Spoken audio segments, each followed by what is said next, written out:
Fill your bag before you. আর একদম নিচে। নমস্কার, welcome back to a new blog. কেমন আছেন সবাই? তো এখন বাজছে সকাল 5টা আর বাইরে এখন আকাশে চাঁদ দেখা যাচ্ছে। আমরা সবাই রেডি হয়ে বেরিয়ে পড়েছি। একদম ফাঁকা রাস্তা, অন্ধকার, একটা গাড়িও এখনো পর্যন্ত দেখতে পাইনি। তো আমরা এখন আগে সুধার বন্ধুর বাড়ি যাব, ওখান থেকে একসাথে সবাই মিলে এয়ারপোর্ট বেরোবো। সকালে 8টা নাগাদ আমাদের ফ্লাইট আছে। তো প্রথমেই বলে দিই আমরা কোথায় যাচ্ছি, নইলে মনেই থাকবে না বলতে, পৌঁছে গিয়ে হয়তো বলবো। তো আমরা এখন যাচ্ছি ক্যানকুন, মেক্সিকো। এই যে আমরা আমাদের কমিউনিটি থেকে বেরোলাম। দুদিকের রাস্তায় কোনো মানুষজন তো দূরের কথা, একটা গাড়িও দেখা যাচ্ছে না।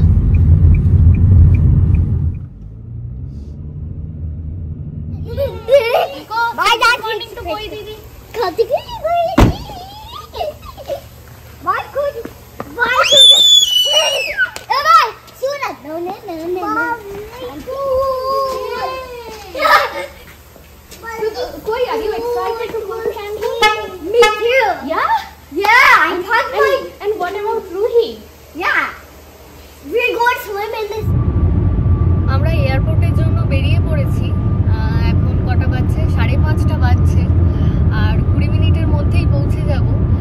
তো সুধা পেছনে বোধহয় ঘুমিয়ে পড়েছে, বুঝতে পারছি না অন্ধকারে। আসলে ও আমাদের সাথেই ঘুম থেকে উঠেছে 4টের সময়।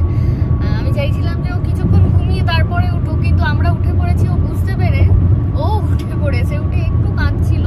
তারপর যখন দেখেছে যে সবাই রেডি হয়ে একদম বেরিয়ে পড়েছি, তখনও এক্সাইটেড হয়ে গেছে যে নিশ্চয়ই এত সকাল সকাল উঠেছি, কোথাও না কোথাও বেরোবো। তো যাই হোক, এখনো পর্যন্ত তো ঠিক আছে, কোনো অসুবিধা নেই। এবার এয়ারপোর্টে গিয়ে ওকে ঘুমোতে দিলে চলবে না, যাতে ও পুরো ফ্লাইটটা ঘুমিয়ে যেতে পারে সেটা মেকশিওর করতে হবে। কারণ একবার এয়ারপোর্টে ঘুমিয়ে গেলে তাহলে আর ফ্লাইটে ঘুম পাড়াতে পারবো না।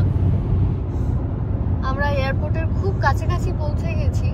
এবার গাড়িটা পার্কিং করে তারপর ওখান থেকে শাটেল নিয়ে আমরা এয়ারপোর্টের মধ্যে যাব। এই যে আমরা এখন ফার্স্ট পার্কিং এ এলাম, first park, long term parking এর জন্য প্রচুর গাড়ি রয়েছে। এই দেখুন শেডের মধ্যে। তো আমাদের গাড়ির পার্কিং এর জন্য এখানে জি এর রোটা বলেছে। তো এই যে এখানে দুটো রোয়ের মধ্যে যেটা ফাঁকা পাবো সেটাতেই গাড়িটা রাখা হবে। এই যে এদিকে অনেকগুলো পার্কিং ফাঁকা আছে, এখানেই গাড়িটা রাখলাম। সুধা ঘুমোয়নি একবারের জন্য, ও জেগেই আছে। আচ্ছা, চুল খুলে ফেলেছো? আচ্ছা দাও। গাড়িটা আমরা পার্ক করার সাথে সাথেই শাটেল পেয়ে গিয়েছিলাম। ইনফ্যাক্ট শাটেলটা পার্কিংয়ের মধ্যেই দাঁড়িয়েছিল। তো আমরা গাড়ি পার্ক করেই সোজা উঠে গিয়েছিলাম। এই পার্কিং থেকে এয়ারপোর্ট যেতে মিনিট 10-15 লাগবে। আমাদের ফ্লাইট আছে 8:30টায়, এখন 6:15 বেজেই গেছে। গিয়ে তাই সঙ্গে সঙ্গে আগে ব্যাগেজ চেক ইন করলাম, তারপরেই সিকিউরিটি চেক ইনে চলে গিয়েছিলাম। কারণ এই দুটো জায়গায় বেশ খানিকক্ষণ করে সময় লাগে। আর বাচ্চারা যেহেতু অনেক সকাল সকাল উঠেছে, তাই সবার একটু একটু খিদেও পেয়েছে। তাই সবাইকে বাড়ি থেকে ব্রেকফাস্ট বানিয়ে এনেছিলাম, এখানে এসে খাওয়া দাওয়া হলো। এবার ফ্লাইটে গিয়ে সবাই যদি 2 ঘন্টার একটা ফুল পাওয়ার ন্যাপও নেয় তাহলেও কোনো অসুবিধে নেই, একেবারে ক্যানকুনে গিয়ে আবার খাওয়া দাওয়া করতে পারবে। খাওয়া দাওয়া করে 10-15 মিনিট বসেছিলাম, তখনই আমাদের বোর্ডিংয়ের জন্য অ্যানাউন্সমেন্ট হলো। তো সুধা ভাবছিলাম এয়ারপোর্টে এসে হয়তো ঘুমিয়ে পড়বে, কিন্তু এখানে ওর আরও একটা নতুন বন্ধু এসেছে। তাই সব বন্ধুরা একসাথে মিলে খুব হই হই করে এয়ারপোর্টে কাটালো। এবার ফ্লাইটে এসে হয়তো একটা ঘুম দিতে পারে। সুধা প্রথমে এসেই উইন্ডো সিটে বসেছিল, তারপর আমাদের দুজনের মাঝে ওকে বসিয়ে নিলাম। সিট বেল্ট আটকাতে গিয়ে দেখলাম সিট বেল্টের জন্য ও খুবই ছোট মানুষ একটা, কোনো রকমে তো সিট বেল্টটা আটকালাম। আর আমাদের পাশেই বসেছে সুধার বন্ধুরা, ওরা ক্রেয়ন্স নিয়ে কিছু কালার টালার করছে, জিনিসপত্র এনেছে বাড়ি থেকে, যাতে 2 ঘন্টা ফ্লাইটটা ওরা একটু বিজি থাকতে পারে। তো আমাদের যখন ফ্লাইট টেক অফ করছে তখন ওর একটু কানে ব্লক হচ্ছিল, তাই আমরা ওকে ডাইভার্ট করার জন্য একটু ফোন দেখাচ্ছিলাম যাতে ও একটু ডাইভার্ট হয়ে যায়। কানে ব্লকেজ হচ্ছিল যার ফলে বারবার ও কানে হাত দিচ্ছিল। ফোনে ওরই ভিডিও দেখতে দেখতে ও ভুলেও গিয়েছিল যে ওর কানে ব্লকেজ হচ্ছে। তো ফ্লাইটটা টেক অফ করার আগে রানওয়েতে যখন মুভ করছিল তখনই সুধা ঘুমিয়ে গেছে। পুরো 2 ঘন্টার ফ্লাইটটাও ঘুমিয়ে ঘুমিয়েই এসেছে। ক্যানকুনে যখন জাস্ট আমরা ল্যান্ড করছি তখন ওর ঘুমটা ভাঙলো। ক্যানকুনে যখন আমাদের ফ্লাইটটা ল্যান্ড করলো তখন বাইরের দিকটা দেখে মনে হচ্ছিল যেন আমরা কলকাতা এয়ারপোর্টে ল্যান্ড করছি।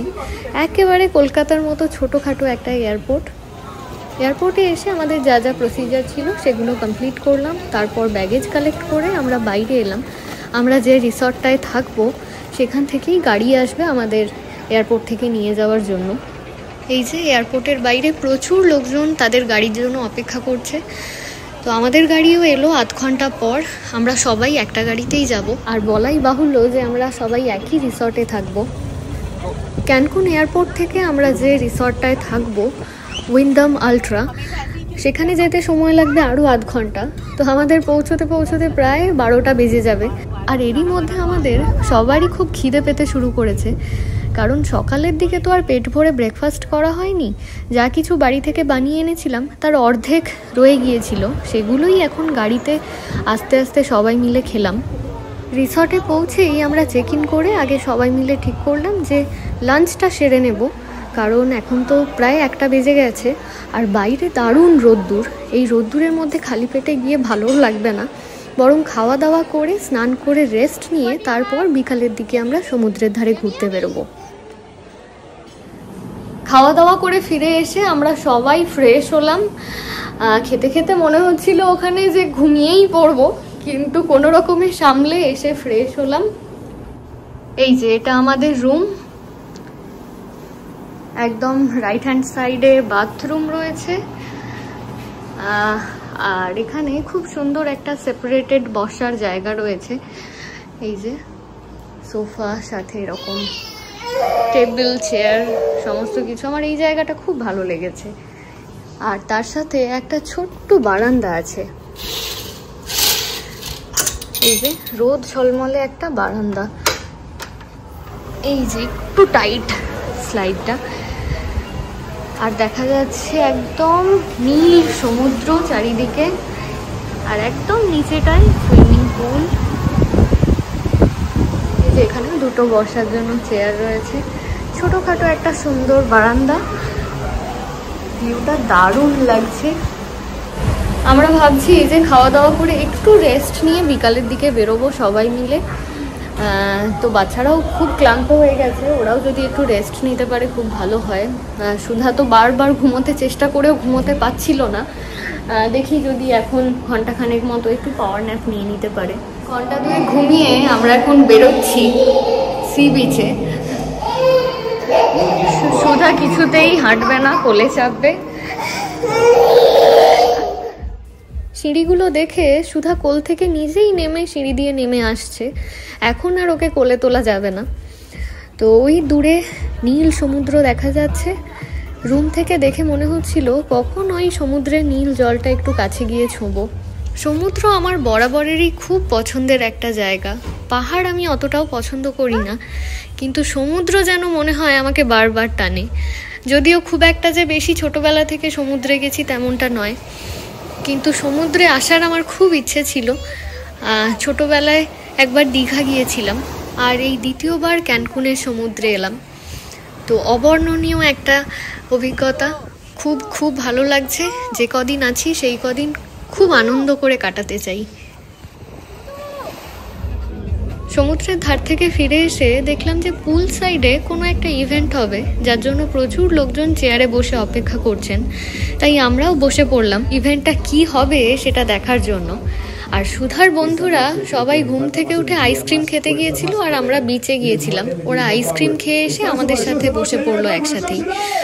তো কিছুক্ষণ অনুষ্ঠানটা চলার পর যেটা বুঝলাম, আমাদের দেশে যেরকম সাঁওতালি নাচ হয় ঠিক সেরকমই এটা মেক্সিকোর একটা আঞ্চলিক নাচ। আমাদের দেশে হয়তো একটু চেষ্টা করলেই এখনো সাঁওতালি নাচ দেখতে পাওয়া যাবে, কিন্তু এর আগে কখনো দেশে সাঁওতালি নাচ দেখার সৌভাগ্য হয়নি। কিন্তু এই মেক্সিকোতে এসে ওই ধরনেরই একটা যে নাচ দেখতে পাবো আমরা, সেটা কখনো কল্পনাই করিনি। আমরা তো খুব আনন্দ পেয়েছি, তার সাথে বাচ্চারাও কিন্তু এর সাথে খুব মজা পেয়েছে দেখে। বাঁশি আর ঢাক জাতীয় কিছু একটা বাজানো হচ্ছে, আর তারই সাথে তাল মিলিয়ে আমাদের সামনে 5-6 জন নাচছে। এদের পোশাকগুলোও কিন্তু অদ্ভুত। আর এইভাবে আমাদের যে কিভাবে 1 ঘন্টা কেটে গেল আমরা বুঝতেই পারলাম না। তাই আমরা এখানে নাচ দেখা শেষ করে এবার যাব ডিনার করতে।